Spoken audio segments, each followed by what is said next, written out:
প্রিয় দর্শক, আসসালামু আলাইকুম ওয়া রাহমাতুল্লাহ। আশা করি সকলে ভালো আছেন। আজকে হচ্ছে ওয়ার্ল্ড ভিশন IWR প্রজেক্টের অর্গানাইজে আজকে আমরা গ্রামীণ পর্যায়ে মানুষকে কিভাবে পানি বিশুদ্ধকরণ করা যায় স্থানীয় সম্পদ ব্যবহার করে এই বিষয়ে একটা ওরিয়েন্টেশন হবে।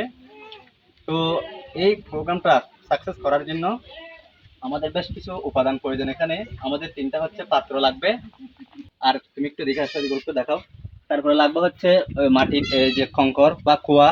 তারপরে লাগবে হচ্ছে উপাদান হিসেবে কয়লা। তারপরে লাগবে পরিষ্কার পানি। তারপরে লাগবে যে বালু। আমরা স্থানীয় সম্পদ ব্যবহার করে কিভাবে পানি বিশুদ্ধকরণ করব, এটা আমি ধাপে ধাপে বর্ণনা করতেছি। আপনারা আমাদের সঙ্গে থাকুন। এই জিনিসটা তৈরি করতে গেলে আর তো হওয়া পাত্র লাগবে। প্রথমে ভিন্ন পাত্র লাগবে। পাত্র মানে বালতি হইতে পারে, হাঁড়ি হইতে পারে। বুঝলে, প্রথম আর গম বালতি নিচে ওয়াইম অথবা গম কলসি নিচে কিন্তু বুঝলাম ওয়াইম। তারপরে এই লোক বালতি নেই মা, বালতি বারে তিন না চারিটা ভাবে ফুল করি আমার, ফুল করি পরিষ্কার সুতির হাওয়া দিয়ে হাইটা হাইটা ঢুকাই দিও। ঠিক আছে কিনা? ঠিক এভাবে এইভাবে বুঝলাম ধোয়া বুঝলাম আর কি করি। তারপরে এর একখান কি দিও আমার, সুন্দর একখান পরিষ্কার হাওয়া দিও অথবা ছটির বস্তা আছে বস্তা দিও।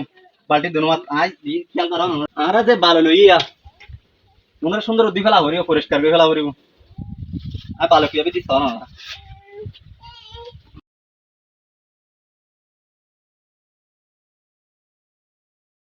এটা আরেকখান কি দিয়া করিব, খড় দিতে পারিবেন অথবা কি দিতে পারিবেন, ওই যে সারার বস্তা আছে দিতে পারিবেন। এরপরে দিবেন তো কঙ্কর। কি দিবেন? কঙ্কর পরিমাণ মতো করি। তাহলে আর কি কি দিলাম ইয়া এটা বালি দিই, তারপরে কঙ্কর দিই। এরপরে এলা হতো হয়লা লইবা না, হইলা লই ওগুলো সুন্দর করে বালি এবং ইয়ার মতো এই যে কঙ্করের মতো দুই ফেলাই। এটা আমি কম লই আর আরো বেশি লইবেন, পরিমাণ মতো করে দিবেন। এটা দিবার আগে তো আরা বয় ফেলাই এটা তুলি গো এভাবে দিরা আরা 2 নম্বর গো।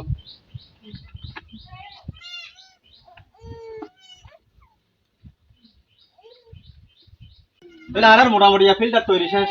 এবার হামাই কি দন পানি দন। বিসমিল্লাহ দিবার পড়িব। এত আবার ইবাত চলিব তোরে পানি বেশি কি নতা আর বেশি তো নতা এবং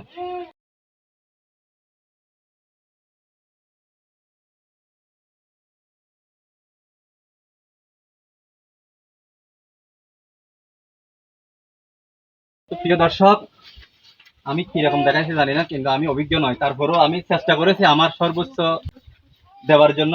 আপনারাও নিজেরা বাসায় এভাবে উপাদান নিয়ে নিজেরা তৈরি করতে পারেন।